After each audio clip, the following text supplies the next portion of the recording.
பிடிச்ச படம் ஏதாவது? அரச கட்டளை நான் அடிக்கடி அந்த காலகட்டத்திலேயே அரசியல் பொன்மனச்செம்மல் புரட்சித் தலைவர் எம்ஜிஆர் அவர்கள் இப்பொழுது என்ன நடக்குதோ அப்பொழுதே அதை தெரிவித்தார். இப்பெல்லாம் நீங்க படம் ரொம்ப பாக்குறதே இல்லை. படம் திரையரங்கு போய் 20 ஆண்டு ஆகும். நீங்க 74ல வந்து பொறுப்பு எடுத்தப்போ நீங்க நினைச்சீங்க ஒரு நாள் நம்ம வந்து சீஃப் மினிஸ்டர் ஆகும்? நான் எதுவுமே நினைக்கல. இளைச்செயலாளராக பணி தோக்கணும், இறைவன் படிப்படியா உழைப்பு. ஏன் சார் அரசியல்வாதிகளை பார்த்தாலே கொஞ்சம் பயப்படணும்னு ஒரு சினிமா பார்த்து அது அப்படி ஆயிடுச்சா? நீங்க என்கிட்ட பேசிட்டு இருக்கிறீங்க, பயந்துகிட்டே பேசிட்டு இருக்கேன்.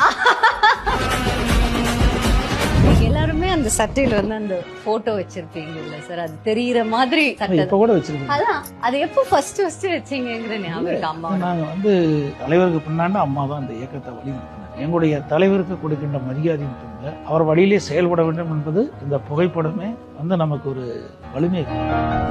ஸ்டேஜ்ல உங்களை பத்தி பேசியிருப்பாங்க, எனக்கு துணை, அந்த வீடியோ கூட நாங்க வச்சிருக்கோம். அது நீங்க எப்ப போட்டு பாப்பீங்களா? மனசுக்குள்ளேயே இருக்குது, போட்டு பார்க்க வேண்டிய அவசியமே இல்லையே, மனசுக்குள்ளே ஓடிட்டு இருக்குது இல்ல. கட்சியை உடைக்க ஒரு சில துரோகிகள் முயன்ற போது கட்சி கட்டுப்பாட்டை காப்பாற்ற வேண்டும் என்றும் கட்சி தலைமைக்கு உறுதுணையாக இருக்க வேண்டும் என்றும் எடுத்து கூறியவர் அந்த சகோதரர் திரு பழனிசாமி அவர்கள். அவங்களை மிஸ் பண்றீங்களா? பழனிசாமி அவர்களா இருந்தீங்க, அப்புறமா எடப்பாடியார் அப்படின்னு ஒண்ணு வந்து நான் வந்து பழனிசாமி தான் என்னுடைய லெட்டர் பேர் வந்தது, அம்மா தான் எடப்பாடின்னு.